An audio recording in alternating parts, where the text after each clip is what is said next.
जय बोलो देवादिदेव 1008 श्री भगवान महावीर स्वामी की जय जय जय। अहिंसा परमो धर्म की जय जय जय। परम पूज आचार्य गुरुवर श्री विद्यासागर जी महाराज की जय जय जय। परम पूज्य महामनामणिराज प्रमासागर जी महाराज की, परम पूज्य रह सागर जी महाराज की। हमारे जीवन की दुर्बलताओं में एक बड़ी दुर्बलता है ईर्ष्या।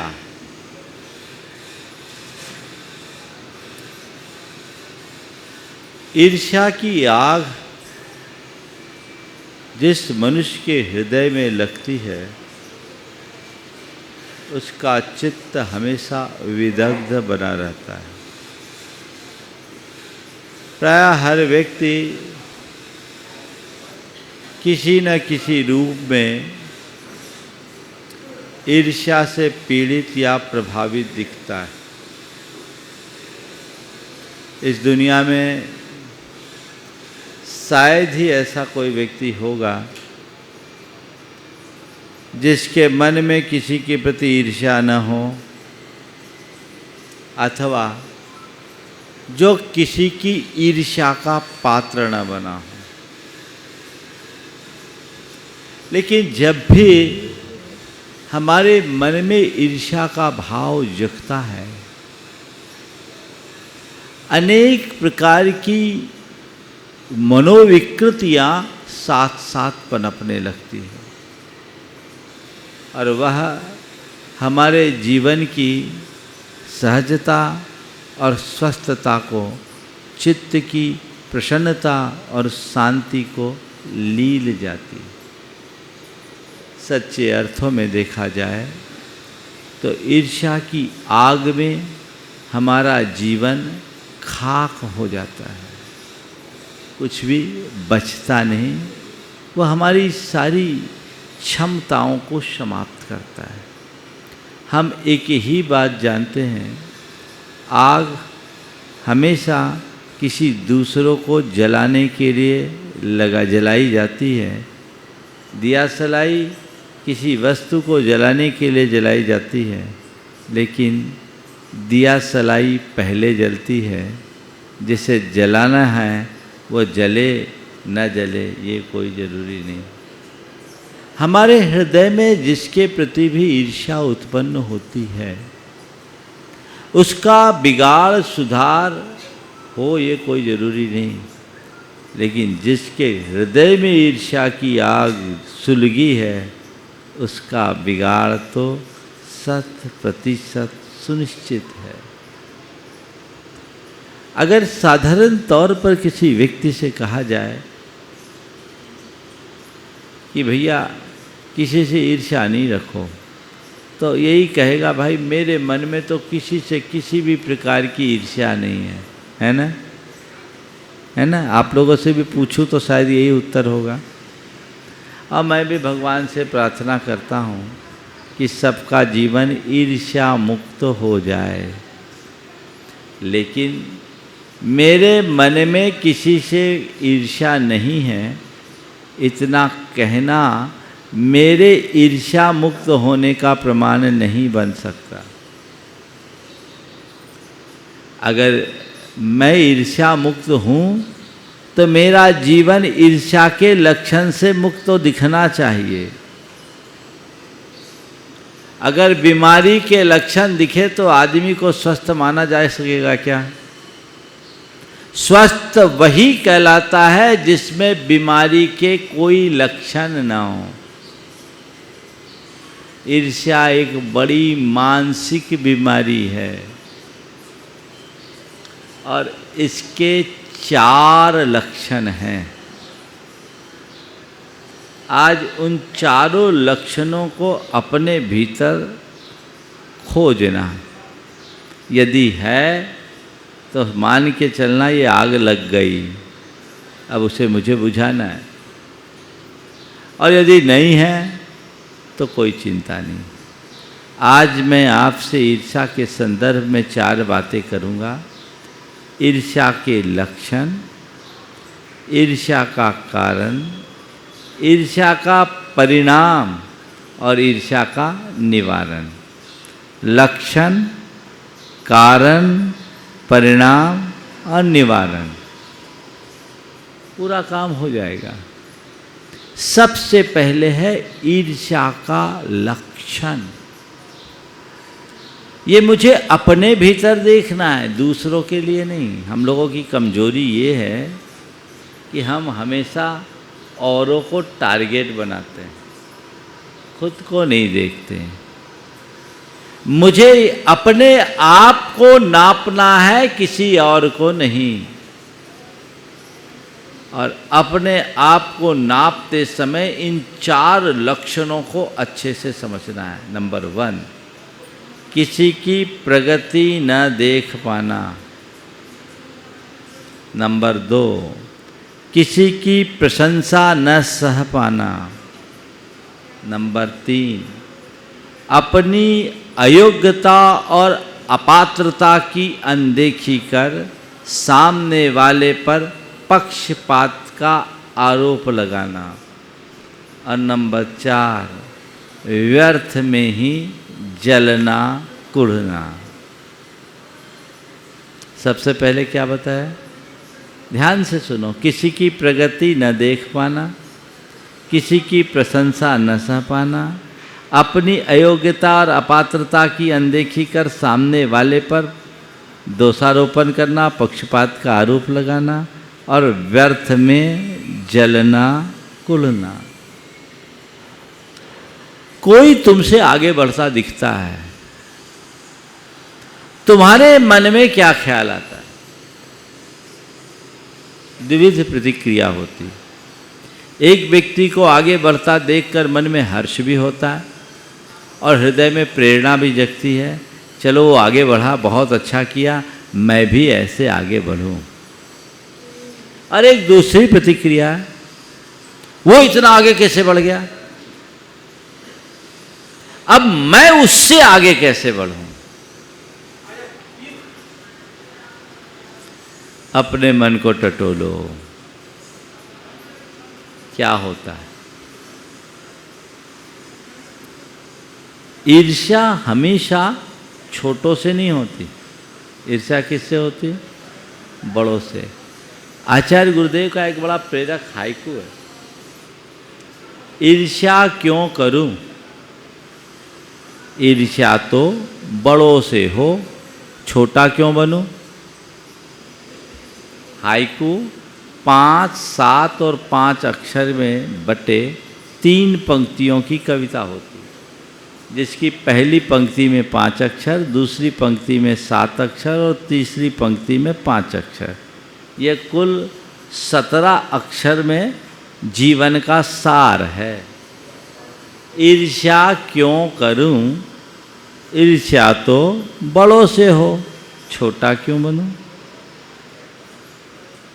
कोई आगे बढ़ रहा है तो मेरी क्या प्रतिक्रिया है, ये मुझे देखना है।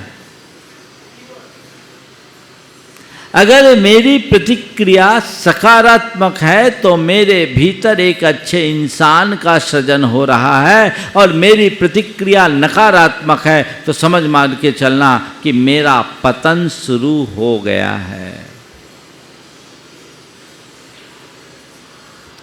किसी के आगे बढ़ने पर मन में हर्ष और प्रमोद का भाव होना चाहिए, प्रसन्नता होनी चाहिए। बहुत अच्छा किया, बहुत अच्छा किया। आप लोग कभी किसी की प्रगति सुनते हैं, कोई अचीवमेंट होता है तो आप उसको मुंह पे तो अच्छा अच्छा कहते हैं, लेकिन अंदर क्या होता है? आग लग जाती है। नित्य ये पंक्तियां दोहराते हो, देख दूसरों की बढ़ती को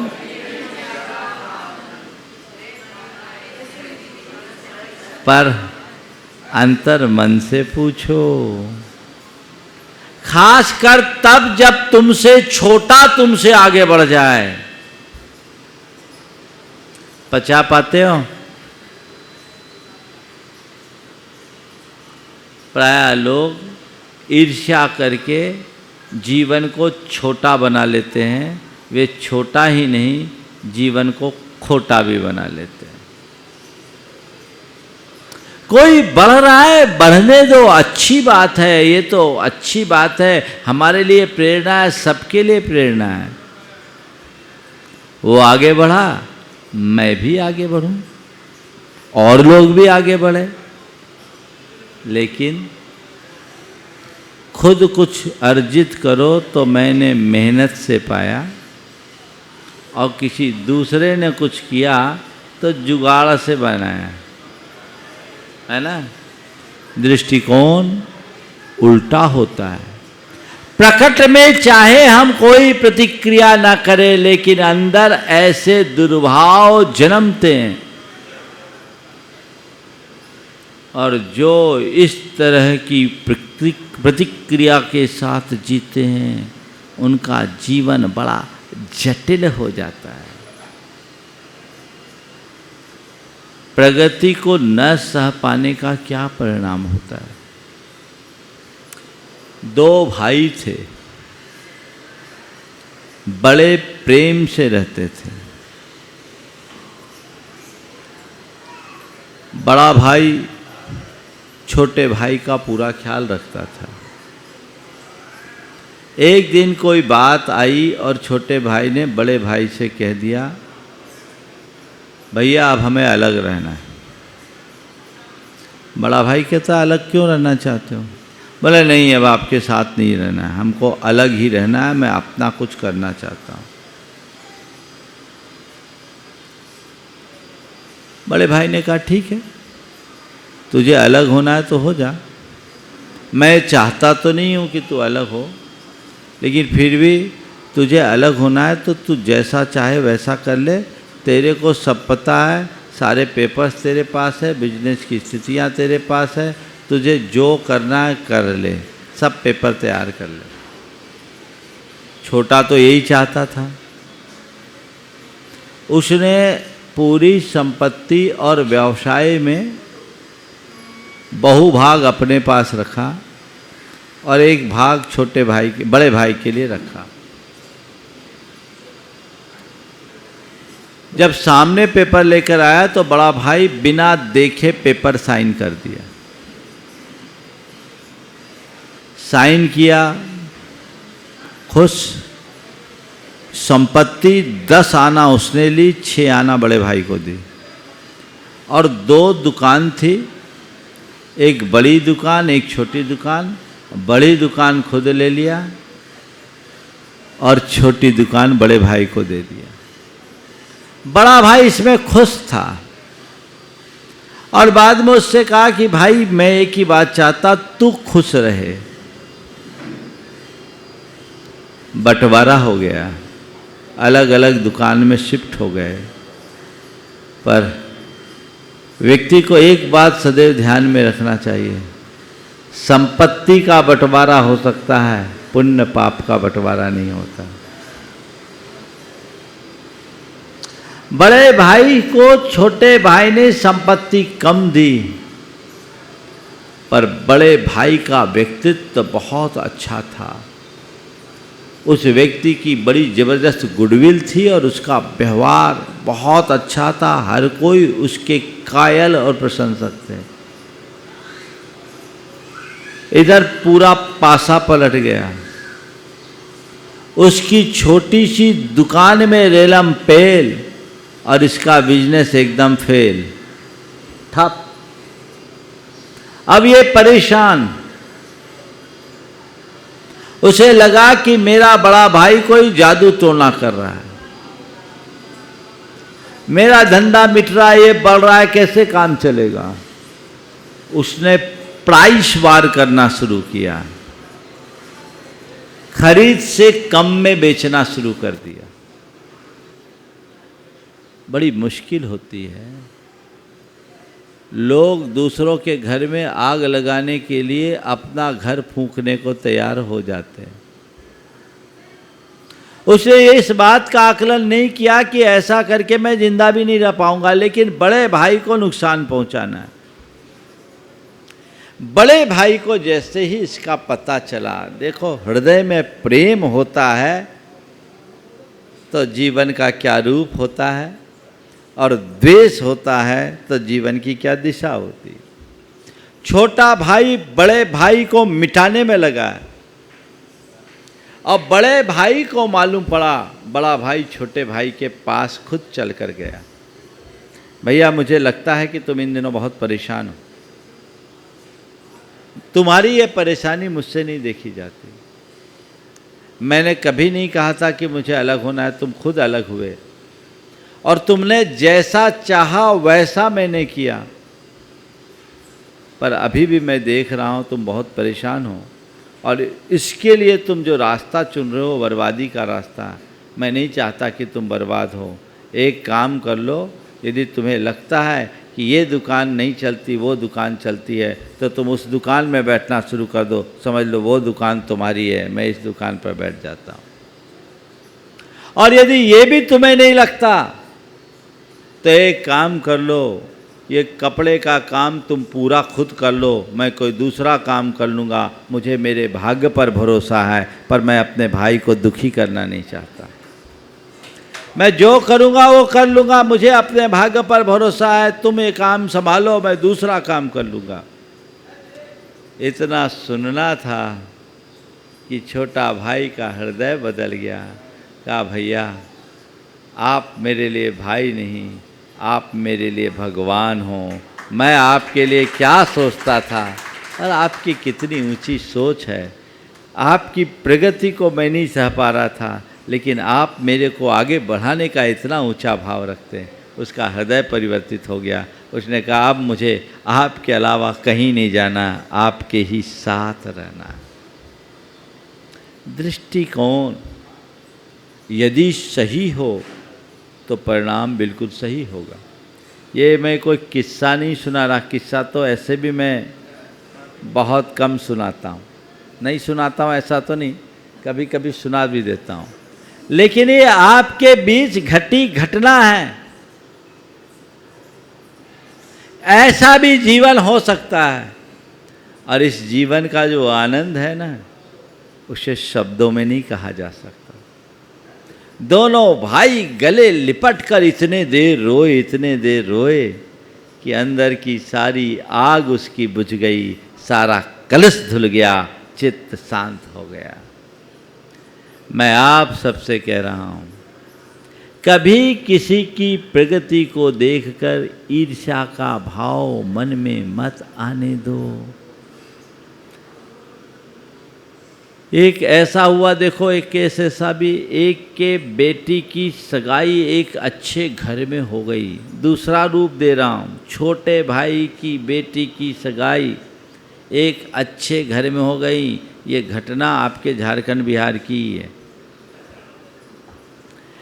और बड़े भाई और उसकी पत्नी ने सामने वाले को भड़का दिया। क्यों?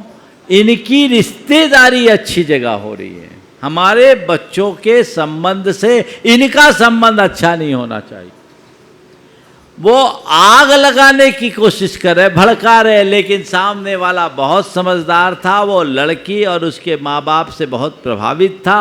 उसने जाकर के सीधे उनका तो मुंह बंद कर दिया कि भाई साहब बिना मांगे सलाह देने क्यों आए। पहला वही मुंह बंद किया कि भाई साहब हमने आपसे पूछा नहीं, आप बिना मांगे सलाह देने क्यों आए। बहुत अच्छा है, हमें आप जैसे शुभचिंतकों की ज़रूरत नहीं है, हमारी आँखों में परख है, हम चीज़ों को जानते और समझते हैं। और फिर सामने वाले से इसकी सूचना दी कि बस मैं एक ही बात चाहता हूँ कि कहने को आपके भाई हैं, पर वो आपके साथ जो व्यवहार कर रहे हैं वो ठीक नहीं कर रहे हैं, थोड़ा सजग और सावधान रहना। अब छोटा भाई क्या कर सकता था, बड़ा भाई तो बड़ा भाई है, लेकिन ये भी मानसिकता होती है। अपनों के बीच में ये गड़बड़ ज़्यादा होता है। ईर्ष्या प्रायः अपनों से होती है, गैरों से नहीं। बचिए। तो पहली बात, किसी की प्रगति न सह पाना। दूसरी बात, किसी की प्रशंसा न सुन पाना, न सह पाना। अगर किसी का ज़्यादा नाम होता है तो भीतर अलग काम शुरू हो जाता है। अरे उसका इतना नाम हो गया, तो लोग उसको बदनाम करने का उपक्रम शुरू कर देते हैं। किसी भी तरीके से उसे नीचा दिखाने का तरकीब ढूंढना शुरू कर देते हैं। ये बहुत विकृत मानसिकता है। जिस व्यक्ति के हृदय में ईर्ष्या का भाव होगा वो इस प्रकार की उछल कूद किए बिना रहेगा ही नहीं। आप तो अपने आप को देखिए, यदि आपके सामने आपके ही परिवार के किसी सदस्य की प्रशंसा हो रही हो तो मन में क्या भाव आता है? प्रसन्नता होती है या भंगिमा बिगड़ती है? अक्सर देखने में ये आता है, मैंने कई लोगों को देखा कि पूरा गांव जिसके गीत गाता है, घर के लोग ही उसके पीछे पड़े दिखते हैं। ये कहीं न कहीं हमारी छोटी मानसिकता का द्योतक है। अगर कोई आदमी अपने गुणों के कारण आगे बढ़ रहा है, प्रतिष्ठा पा रहा है, प्रशंसा मिल रही है, तो उससे हर्षित हो ना। अरे तुम्हें क्या मालूम, ये सामने कुछ और है, पीछे कुछ और। ये तो सब महाराजों के सामने अपनी छवि बनाने के लिए आते हैं। इनके अंदर जाओगे तो बिठालना भी पसंद नहीं करोगे। और बताऊं, ऐसे कुछ है ना खबरी लोग, कान भरवे, हम लोगों के पास भी आ जाते हैं। हम लोग पास भी आ जाते हैं। हालांकि मेरे पास तो किसी की दाल गलती नहीं, क्योंकि जो दूसरों की बुराई लेके मेरे पास आता है मैं उसके नंबर उसी समय काट देता हूँ। जो भी व्यक्ति दूसरे की बुराई लेके मेरे पास आता है मैं समझ जाता हूँ ये आदमी ठीक नहीं है, ये आग लगाने वाला आदमी है, इससे सुरक्षित दूरी रखना। पर ऐसे लोग हैं, कोई थोड़ा आगे बढ़ रहा हो तो लोग उसका पत्ता साफ करने के लिए कोशिश करते हैं। और यदि हम लोग थोड़ा गुनाह भाग न लगाए ना तो तुम लोग तो हम लोगों को भी लपेट लो। ये बुरी हालत है, ये एक बड़ी दुर्बलता है। मैं पूछता हूँ, देवरानी की प्रशंसा होने लगे और जेठानी हर्षित हो तो आनंद है, और देवरानी की प्रशंसा और जेठानी मुंह बनाए तो, या जेठानी की प्रशंसा हो देवरानी का मुंह बिगड़े तो होता क्या है? अंदर ही अंदर। ये देवरानी जेठानी तक की बात नहीं है, सामने आप लोग ही बैठे इसलिए आप लोग टारगेट बन जाती। कल से थोड़ा पीछे बैठा करो, उन लोगों को भी आगे बैठने का मौका दिया तो हिसाब बराबर रहेगा, है ना। हर व्यक्ति के अंदर इस तरह की दुर्बलताएं हावी होती है जो उसे भीतर से जकड़ती है।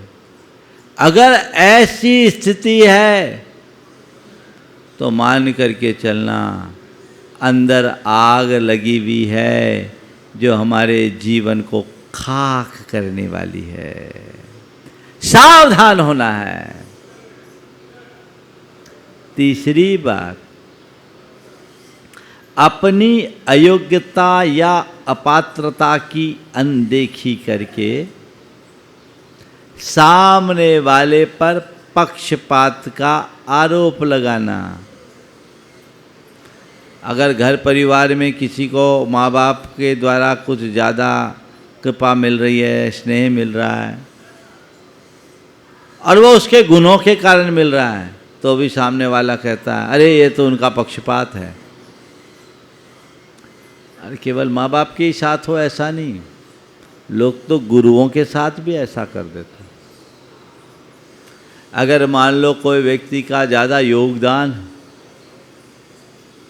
ज़्यादा भूमिका है, उस व्यक्ति के प्रति थोड़ा विशेष प्रोत्साहन हो जाए हम लोगों की तरफ से और दूसरे को थोड़ा कम मिले तो वो अपनी अयोग्यता और अपात्रता को नहीं देखता, या वो अपनी योग्यता और पात्रता को बढ़ाने में नहीं लगता, अपितु ये कहता है अरे ये सब तो पक्षपात है, महाराज भी बड़े ही बड़ों को देखते हैं, बाकी को तो पूछते ही नहीं। होता है, ये ईर्ष्यालु की भाषा है, प्रेमी की नहीं। अगर प्रेमी होगा तो वो यही कहेगा उसको ये लाभ मिला है क्योंकि वो इसके लायक है, वो डिजर्व करता है, मैं इसका पात्र नहीं, वही सुपात्र है। एक बार ऐसा हुआ, एक व्यक्ति झरने के पास एक कटोरा लेकर गया और अपना कटोरा भरा। तभी एक पनिहारिन आई, उसने अपना पूरा घड़ा भरा। एक पनभरवा आया, उसने अपना पूरा भार भरा। अब ये दृश्य देखकर उसके मन में आग लग गई कि ये झरना कैसा पक्षपाती है। पनिहारिन को पूरा मटका, पनभरवे को पूरा भार और मुझे केवल एक कटोरा, कैसा पक्षपात है इस झरने का? बोलो, अब इसमें झरना का क्या कसूर? झरना तो अनवरत झर रहा है, अपना पानी दे रहा है। अगर तू कटोरा की जगह भार ले आता और भार की जगह टंकी ले आए तो तुझे झरना देने को तैयार है, पर झरना क्या करे, तेरा पात्र ही छोटा है। से अपना छोटा पात्र नहीं दिख रहा है, झरने की अनुदारता दिख रही है। ये ईर्ष्या के लक्षण हैं।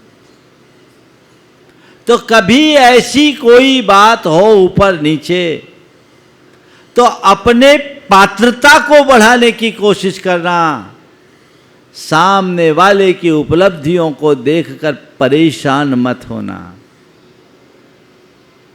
तब जीवन सुखी होगा। चौथा है व्यर्थ में ही जलना कुढ़ना। कई लोग हैं, कोई जो थोड़े आगे बढ़ते हैं तो बस वो उनको तकलीफ ही होती है, अपने आप तकलीफ होती, शाही नहीं जाते, अंदर ही अंदर। एक अम्मा जी थी, वो दिनों दिन दुबली होते जा रही, खाना पीना सब बराबर पर दुबली होते जाए, जांच कराए तो कुछ निकले नहीं, और शरीर दिनों दिन कमज़ोर।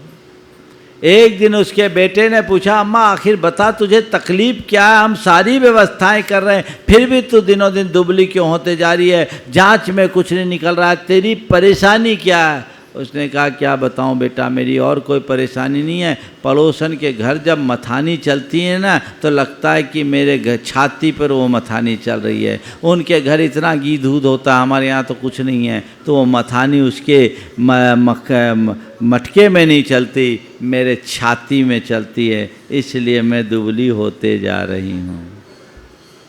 है ना? तो कई लोग ऐसे होते जो बिना मतलब अपने आप को दुबला करते रहते हैं। ये चार तो हुए लक्षण। किसके लक्षण है? हाँ, अपने अंदर तो कोई नहीं है, यहाँ तो सब विलक्षण है। मान लो, बोलो, मान लो ना, आप लोग क्लीन चिट दे दूं कि रामगढ़ के लोग, राम लगा है, सब राम भाव में जीने वाले हैं, किसी के हृदय में कोई किसी के प्रति कोई ईर्ष्या नहीं, सब एक दूसरे के साथ प्रेम करते हैं, प्रेम के साथ जीते हैं। है ना? बजा दो, अपने लिए तो बजाना, क्या बुराई है ना? मान लो ऐसा नहीं तो फिर क्या करना है? अगर ये बीमारी है तो इसका हमें इलाज करना है। कारण, सबसे बड़ा कारण है अहमन्यता। अहमन्यता का मतलब क्या? मैं ही सब कुछ हूं, कई लोग ऐसे स्वभाव के होते हैं जो अपने आगे और किसी को कुछ गिनते ही नहीं। जो कुछ हूँ सो मैं हूँ, और जो कुछ हो वो मेरे मार्फत हो, मेरे अलावा कुछ हो ही नहीं। और ऐसे व्यक्ति के आगे कोई बढ़ता दिखता है तो उसको आग लगती। अपने स्वभाव में इसे कभी मत पनपने दो। दूसरा कारण है अनुदारता। अनुदारता, जो व्यक्ति उदार होता है वो औरों का सत्कार करता है, और जिस व्यक्ति का चित्त अनुदार होता है उसकी सोच बड़ी संकीर्ण हो जाती है, वो किसी को सत्कार नहीं कर पाता, वो ऐसे लोगों से जलता है। अपने चित्त को यदि हम उदार बनाएं तो इससे बचा जा सकता है। तीसरी बात है असहिष्णुता, सह ना पाना। अपने अंदर सहिष्णुता की वृत्ति बनाएं तो अपने जीवन को आगे बढ़ाएंगे। और चौथा कारण है ओछी मानसिकता। जो अहमन्य होते हैं, जो अनुदार होते हैं, जो असहिष्णु होते हैं, जो ओछी मानसिकता से ग्रसित होते हैं, उनके हृदय में ईर्ष्या धधकती रहती है। इससे बचें, क्योंकि इसका परिणाम भयावह है। ईर्ष्या का कारण है घृणा, ईर्ष्या का कारण है हिंसा, ईर्ष्या का कारण है वैर, और ईर्ष्या का कारण है विध्वंस। ईर्ष्या के परिणाम स्वरूप घृणा होती है। जहाँ ईर्ष्या होगी वहाँ घृणा होगी, हिंसा होगी, बैर होगा, विध्वंस होगा। इससे अपने आप को बाहर निकालिए। अब कैसे बाहर निकालें, इसकी चर्चा करके मैं चौथी बात पर आ रहा हूँ, क्योंकि मुझे तय समय में बात पूरी करना है। और आप लोग बहुत समझदार हैं, ईर्ष्या के बारे में ज़्यादा बताने की ज़रूरत नहीं, क्योंकि आप सबको उसका अच्छा अनुभव है ना, है ना। हम किससे कितना प्रेम करते हैं सबको पता है। जिनके साथ हम प्रेम दिखाते हैं ना, उनके प्रति भी हमारा कितना प्रेम है मालूम है। एक बार एक दंपति दोनों चले जा रहे थे, रास्ते में एक चमत्कारी कुआं दिखा। उसमें बोर्ड लिखा था, इस कुएं में झांकते ही मनोकामना पूरी हो जाती, मनोकामना पूरी हो जाती। पहले पति झांका और अपनी मनोकामना की, उसके बाद पत्नी झांकी, वो कुछ ज़्यादा झुक गई, धड़ाम से कुएं में गिर गई। पत्नी झांकी, वो कुछ ज़्यादा झुक गई, धड़ाम से गिर गई। उसने कहा, हे भगवान, मुझे थोड़ी पता था कि इतनी जल्दी मनोकामना पूरी होगी, है ना। ये वास्तविकता है ना, ये तुम्हारी हकीकत है। ऊपर दिखते कुछ हो, अंदर कुछ हो। फोटो सबकी चमकदार है, एक्सरे सबका बिगड़ा हुआ है ना। सब अस्वस्थ है। इससे बचने के 4 उपाय हैं। अगर आप अपने आप को ईर्ष्या से बचाना चाहते हैं तो सबसे पहली बात, सकारात्मक सोचिए। क्या सोचिए? कोई आगे बढ़ गया, वो कैसे बढ़ गया, ये नकारात्मक प्रतिक्रिया है। अरे उसने अच्छा एफर्ट किया, उस जैसी मैं भी करूं तो आगे बढ़ूंगा। किसी को आगे बढ़ता देखकर आप प्रेरणा भी पा सकते हैं और आप उससे जल भी सकते हैं। हमारे शास्त्रों में एक उल्लेख आता है, देवों में सम्यक दर्शन के कारणों में एक कारण है देवर्धि दर्शन। देवर्षि दर्शन क्या है? सभी देवताओं के पास एक सा वैभव नहीं होता, तो ज़्यादातर क्या होता है, अल्प वैभव वाले देव अपने से अधिक वैभव वाले देवों को देखकर जलते कुड़ते रहते हैं, पूरे जीवन दुखी बने रहते हैं। लेकिन जिनकी होनहार अच्छी होती है,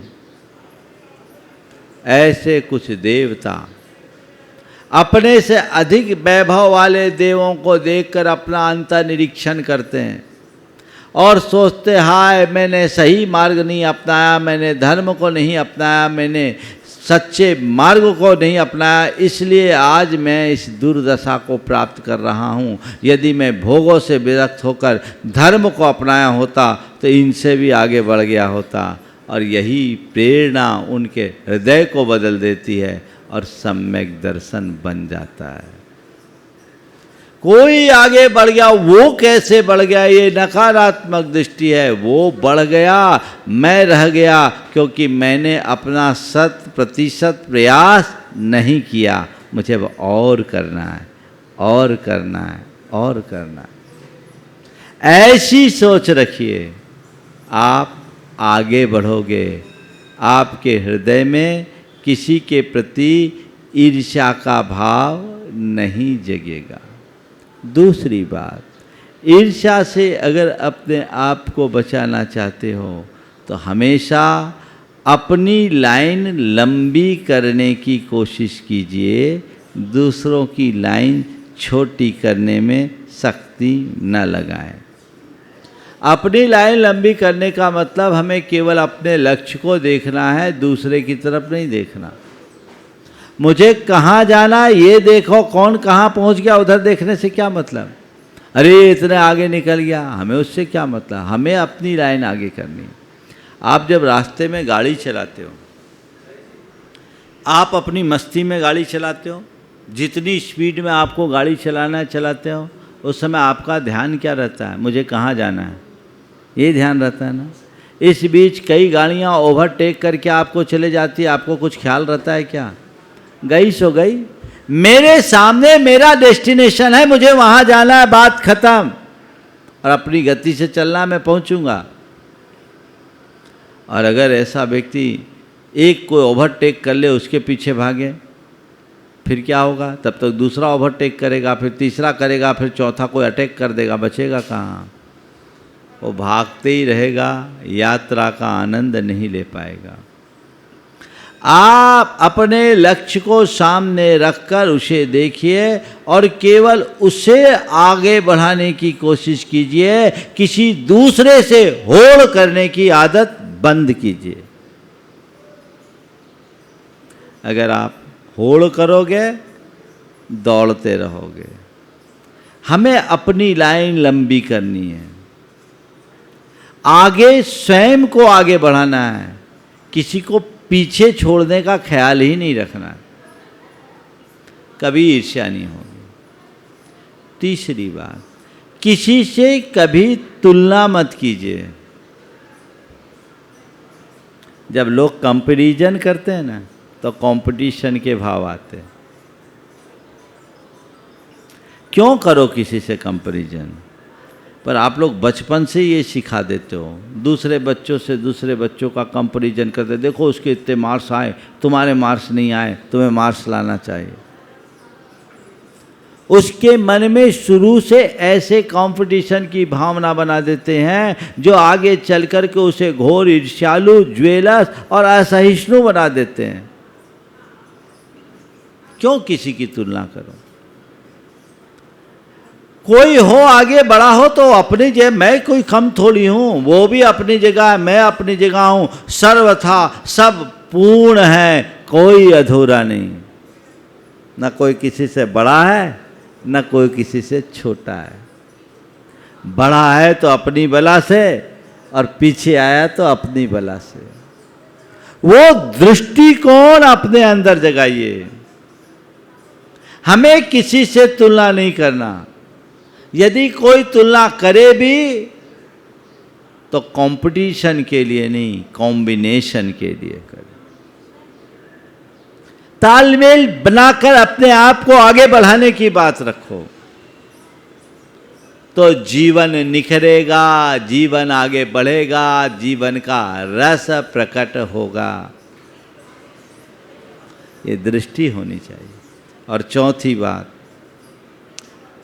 प्रशंसा करने की आदत डालिए। आप घर परिवार में, अपने जीवन व्यवहार में जो आपके संपर्क में हैं, यदि उनका कोई भी योगदान हो, उन्हें उनकी प्रशंसा करते हो, उन्हें धन्यवाद देते हो, तो आपका पारस्परिक प्रेम बढ़ता है, परगुण सहिष्णु वृत्ति जगती है, ईर्ष्या का भाव समाप्त होता है। लेकिन आप लोग बड़े कंजूस हो, है ना, इस मामले में कभी जल्दी किसी की प्रशंसा करने का जी नहीं होता। और ये बताओ, जिस जगह किसी से प्रशंसा की अपेक्षा हो और वो एक शब्द ना बोले तो क्या फील होता है? हाँ, बुरा लगता है ना? हाँ, अरे नए कपड़े पहन के आए, ऐसा जो किसी के पास नहीं, किसी का ध्यान ही नहीं जा रहा, किसी ने देखा पर एक शब्द नहीं बोला, बताओ, वो कपड़े पहनने का सुख गया, वो उसके अंदर विकृतियां जन्म देता है। यदि दो शब्द हम किसी के लिए वक्त पर प्रशंसा के प्रकट कर दे तो हमारा क्या घटेगा? बोलो, घटेगा? घटेगा कि बढ़ेगा? ये कंजूसी नहीं होनी चाहिए। जीवन में बदलाव लाना चाहिए। अपने आप को इन सब से दूर रखो। अभी थोड़ी देर पहले मैंने अहमन्यता की बात की थी। देखो दिन कैसे बदलते हैं और कभी कभी व्यक्ति को कैसे मुंह की खानी पड़ती है। दो पड़ोसी थे, एक का थोड़ा अच्छा कारोबार था और पड़ोसी की एक साधारण सी परचून की दुकान थी। जिसका कारोबार बड़ा था, पैसे वाला था, उसके अंदर पैसे की बड़ी ऐंठ थी। और जो गरीब व्यक्ति था वो बड़ा विनम्र था। पैसे वाला उसकी प्राय मजाक उड़ाता, उस पर अपना रुआब झाड़ता, पर गरीब आदमी अपनी हैसियत को देखकर सामने वाले को सदैव सम्मान भरी दृष्टि से देखता। कहते एक दिन घोड़े के भी दिन फिरते हैं। उस व्यक्ति का बेटा पढ़ लिख करके IIM अहमदाबाद से MBA कर लिया। लड़का बहुत होनहार था, MBA किया और उसकी एक मल्टीनेशनल कंपनी में पहले ही जॉब लग गई और अच्छे टॉपर्स में रहने के कारण शुरुआती उसका 35 लाख का पैकेज हुआ। लड़का बड़ा संस्कारी, पितृभक्त था। 2 साल में उसका पैकेज 1 करोड़ पहुंच गया। उसने सबसे पहले अपने घर को रिनोवेट किया और अपने पिताजी को एक अच्छी लग्जरी गाड़ी दी। अब क्या है, पड़ोसी के अंदर आग लग गई। ये आदमी जो कल तक साइकिल पर घूमता था आज गाड़ी में घूमे, कल तक जिसकी झोपड़ी थी आज मेरे से अच्छा घर बना ले, ये कैसे होगा? अब क्या करे, हमको तो इससे आगे बढ़ना है। भाई साहब ने अपना घर रिनोवेट किया और गाड़ी खरीदी, उससे अच्छी गाड़ी खरीदी, पर कहाँ से? लोन लेके। लोन लेके घर रिनोवेट किया, गाड़ी खरीदी और इधर संयोग कुछ ऐसा बना कि बिजनेस दिनों दिन ठप हो गया। 5 साल में पूरा पासा पलट गया। सामने वाला अनजान आज भी उसकी उतनी कदर कर रहा है, लेकिन अहमन्य आदमी किसी दूसरे को तो देख ही नहीं सकता, वो तकलीफ में था। और 5 साल में ऐसा पासा पलटा, वो अपने किस्त नहीं दे सका, उसका मकान भी नीलाम हो गया, धंधा भी चौपट हो गया, इज्जत भी चले गई, मुँह की खानी पड़ी। अपने जीवन में एक सीख लीजिए, अपनी हैसियत और हस्ती के अनुरूप जीने का अभ्यास कीजिए। दूसरे को देखकर बन सके तो मन में प्रसन्नता लाइए, लेकिन दूसरे को देखकर जलन कुलन का भाव मन में कभी न रखिए। अपने अपने भाग्य पर भरोसा कीजिए और अपने कर्म पर विश्वास करके सतत आगे बढ़ते चलिए तो जीवन धन्य होगा। तो ये हमारे जीवन का एक बड़ा मंत्र है। ईर्ष्या करने वाला छोटा बनता है। ईर्ष्या क्यों करूं? ईर्ष्या तो बड़ों से हो, छोटा क्यों बनूं? मैं चाहता हूं आप कोई छोटे न बनो, खोटे न बनो, सब बड़े बने और बड़ों का सम्मान करें। इस भाव के साथ यहीं पर विराम। बोलिए परम पूज्य आचार्य गुरुवर श्री विद्यासागर। जय जय जय।